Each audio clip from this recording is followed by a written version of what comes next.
Good afternoon, class 3. I'm just going to finish the day off with reading our next chapter of the BFG, and it is a trogglehumper for the fleshlumpeater.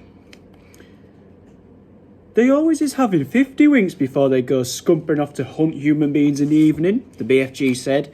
He stopped for a few moments to let Sophie have a better look. Giants is only sleeping every then and now, he said. Not nearly as much as human beings. Human beings is crazy for sleeping. Is it ever occurring to you that a human being who is 50 is spending about 20 years sleeping fast? I must admit, that never occurred to me, Sophie said. You should allow it to occur to you, the BFG said. Imagine it, please. The human being who says he is 50 has been fast asleep for 20 years and is not even knowing where he is. Not even doing anything. Not even thinking. It's a funny thought, Sophie said. Exactly, the BFG said. So what he's trying to explain to you is that a human being who says he is 50 is not 50. He is only 30. What about me, Sophie said. I am 8. You is not 8 at all, the BFG said. Human being babies and little chidlers is spending half their time sleeping, so you is only 4. I'm 8, Sophie said.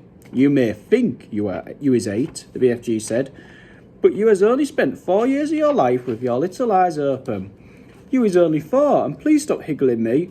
Titchy little snapper whippers like you should not be higgling around an old sage and onions who is hundreds years more than you. How much do giants sleep? Sophie asked. They is never wasted much time snozzling, the BFG said.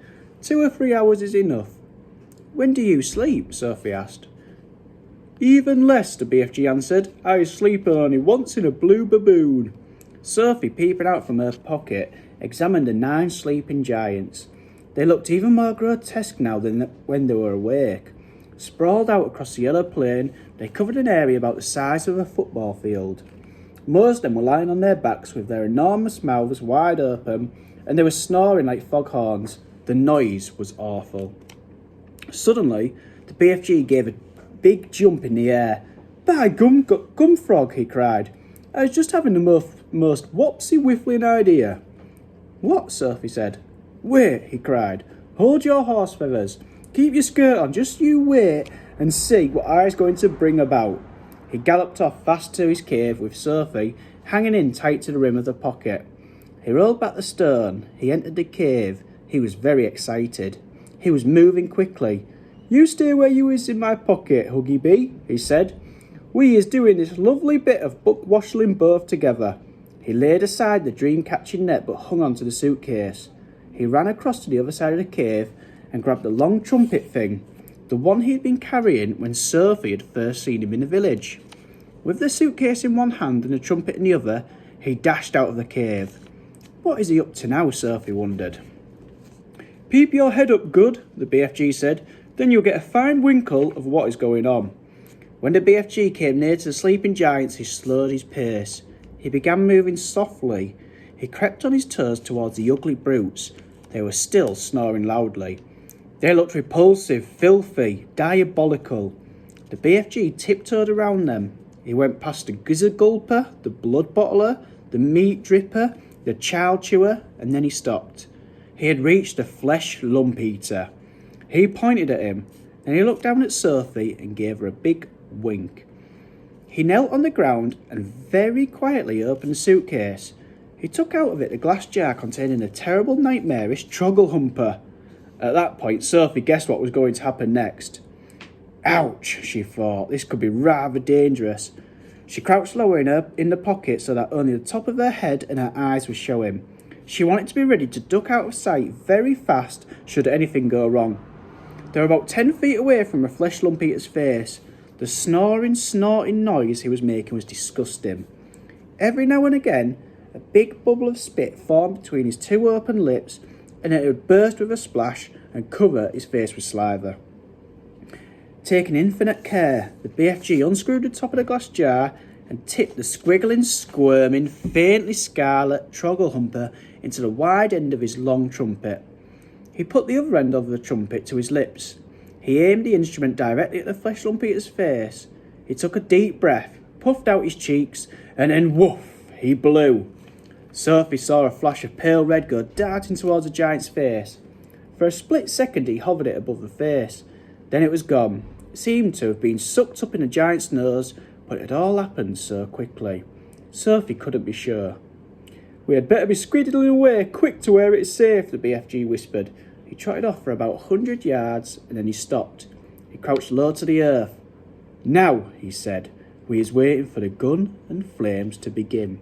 He didn't have to wait long. The air was suddenly pierced by the most fearful roar Sophie had ever heard, and she saw the fleshlumpeater's body, all 54 feet of it, rise up off the ground and fall back again with a thump. Then it began to wriggle and twist and bounce in the most violent fashion. It was quite frightening to watch. "Yow!" roared the fleshlumpeater. "Yow!" "He's still asleep," the BFG whispered. "The terrible trogglehumper nightmare is beginning to hit him." "Serves him right," Sophie said. She could feel no sympathy for this great brute who ate children as though they were sugar lumps. "Save us!" screamed the fleshlumpeater, thrashing about madly. "He's after me! He's getting me!" The thrashing of limbs and the waving of arms became more violent by the second. It was an awesome thing to watch, such a massive creature having such mighty convulsions. And there he is, dreaming. Looks like he's sort of itching himself and wriggling about. "It's Jack!" bellowed the fleshlumpeater. "It's grewful, gruntious Jack! Jack is after me! Jack is whack crackling me! Jack is spike sticking me! Jack is splash punking me! It is a terrible fright swiping Jack!" The fleshlumpeater was writhing about over the ground like some colossal tortured snake. "Oh, spare me, Jack," he yelled. "Don't hurt me, Jack." "Who's this Jack he's on about?" Sophie whispered. "Jack is the only human being all giants is frightened of," the BFG told her. "They is all absolutely terrified of Jack. They is hearing that Jack is a famous giant killer." "Save me," screamed the fleshlumpeater. "Have mercy on this poor little giant. The beanstalk, he's coming at me with this terrible spike-sticking beanstalk. Take it away. I's begging you, Jack. I's praying you not to touch me with your terrible spike-sticking beanstalk." "Us giants," the BFG whispered, "is not knowing very much about this dreaded human being called Jack. We is knowing only that he's a famous giant killer and that he's owning something that's called a beanstalk. We is knowing also that the beanstalk is a fearsome thing and that Jack is using it to kill giants." Sophie couldn't stop smiling. "What is you griggling at?" the BFG asked her, slightly nettled.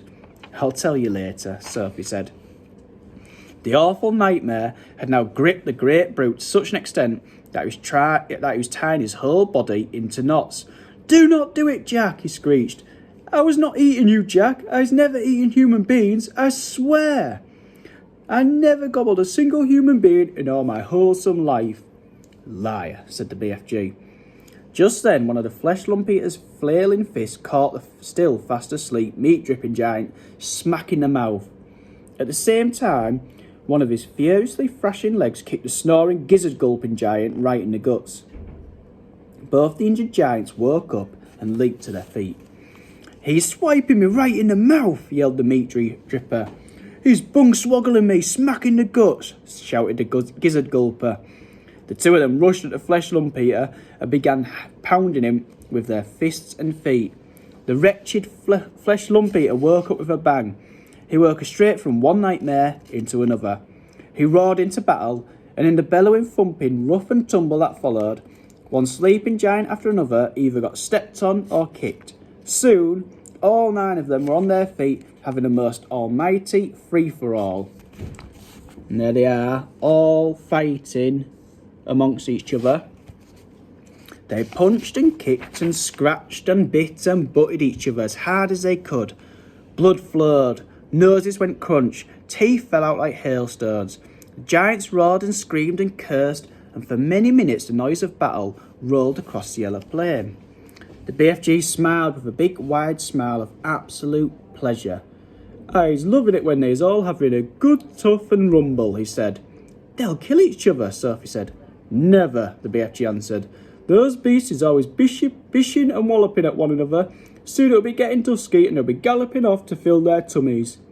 "They're coarse and foul and filthy," Sophie said. "I hate them." As the BFG headed back to the cave, he said quietly, "We certainly was putting that nightmare to good use, sir, wasn't we?" "Excellent use," Sophie said. "Well done, you." So that's the end of that chapter. been up to a bit of mischief. The next chapter is called Dreams.